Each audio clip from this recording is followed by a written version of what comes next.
La guerre de 100 ans n'est pas finie. Les cravaches ont remplacé les épées, les casaques les armures. Car avec les chevaux, les combats franco-anglais se poursuivent sur tous les terrains possibles. Et un nouvel épisode de l'éternel combat a eu lieu devant 15 000 personnes lors de l'Angeloire Challenge 2012, la course la plus longue du monde qui s'est transformée en la bataille du Lion d'Angers. C'est un cross de tous les extrêmes avec 49 obstacles à sauter sur 7300 mètres pour 50 000 € aux gagnants. Ce jackpot a attiré 6 combattants anglais et irlandais. Vainqueur sensationnel de l'édition 2010, le précurseur Another Jewel n'est plus seul, accompagné notamment de Uncle Junior, présenté par le meilleur entraîneur d'Irlande, Willie Mullins, et l'anglais Maljimar qui vient de remporter le Grand Cross de Fontainebleau. Mais les Français veulent repousser l'assaillant anglois à la mer grâce à son vieux roi de 12 ans, le tenant du titre, le Lion Blanc, Crisetti.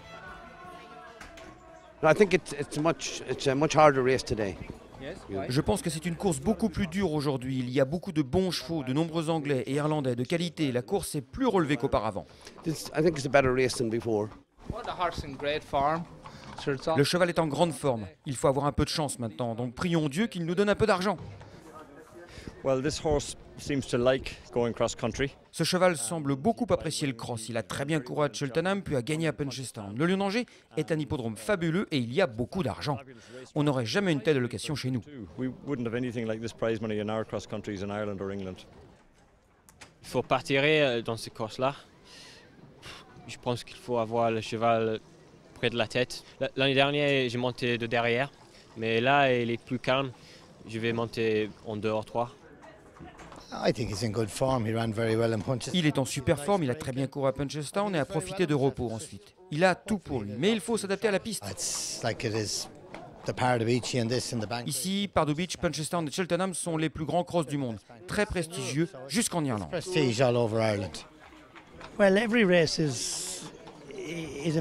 Même si toutes les courses sont importantes, l'allocation ici est fantastique et c'est super pour nous d'être là. J'espère qu'il va bien rentrer de sa course, en tout cas il est en super forme et va courir au mieux. Nous avons fini 3e du Grand Cross de Cheltenham, puis 3e aussi à Punchestown. Le terrain était trop souple. C'est pourquoi nous avons décidé de venir en France avant de préparer Pardew Beach. Mon propriétaire est très fier de courir en France. C'est le retour du vieux roi, je parle bien sûr du cheval. Hein. Je me doute, je ne suis qu'un prince consort. Comment vous considérez la quantité d'Anglais, d'Irlandais qui viennent toujours de plus en plus fort, et c'est aujourd'hui à Crisetti, donc le meilleur spécialiste du cross de France, de repousser les attaques étrangères? Je pense que pour la Société des courses, c'est une réussite. C'est très beau pour le spectacle. Mais on est toujours chauvin, on aimerait mieux qu'ils restent chez eux. Mais bon, le sport n'en sera que plus beau et la victoire plus belle.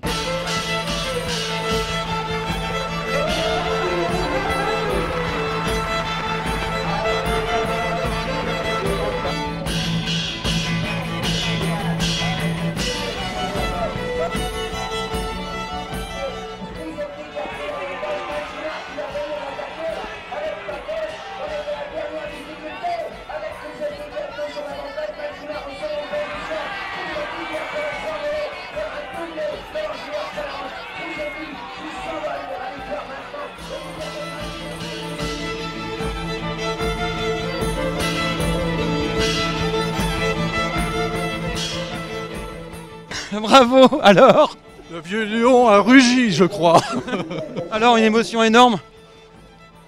J'étais très décontracté, je savais que le cheval était au mieux. Maintenant, c'était une question de parcours.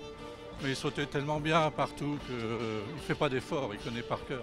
C'est merveilleux, c'est magique. C'est merveilleux, c'est magique de le revoir revenir tout le temps. Bah oui, le problème c'est qu'il va falloir refaire le doublé à cran, ça c'est dur.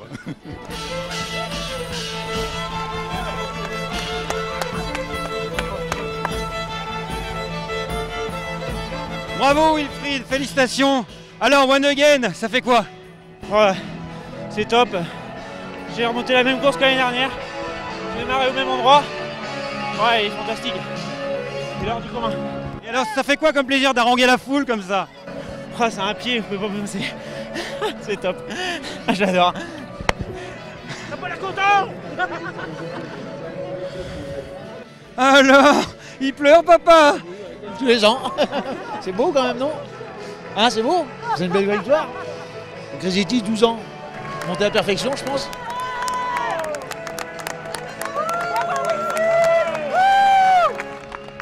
Christine, l'éleveur, alors?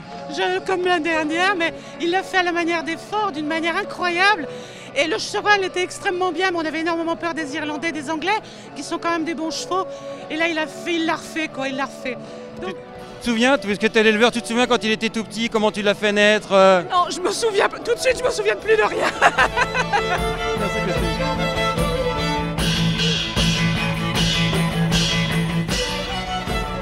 Alors, l'homme de l'ombre, qu'est-ce que tu racontes? C'est le pied, c'est des super chevaux. Franchement, je suis ravi pour toute l'équipe, pour mon père, pour Jean-Jean, parce que vous savez, des chevaux comme ça, c'est beaucoup de stress. Les vieux de 12 ans, c'est dur, c'est dur. Les poulains encore, c'est gérable, mais les vieux comme ça, on n'a pas envie qu'ils se fassent mal. Et franchement, si avec des chevaux comme ça serait génial. Ça serait génial. Évidemment, quand on assiste à la victoire d'un cheval archi populaire, au terme d'un parcours comme celui-là, on ne peut être qu'heureux. Et surtout quand on entend le public vibrer comme il le fait dans la ligne d'arrivée, c'est formidable. C'est ça, dans le sport, c'est ce qu'on aime et c'est pourquoi existe l'Anjou Loire Challenge et la Crystal Cup.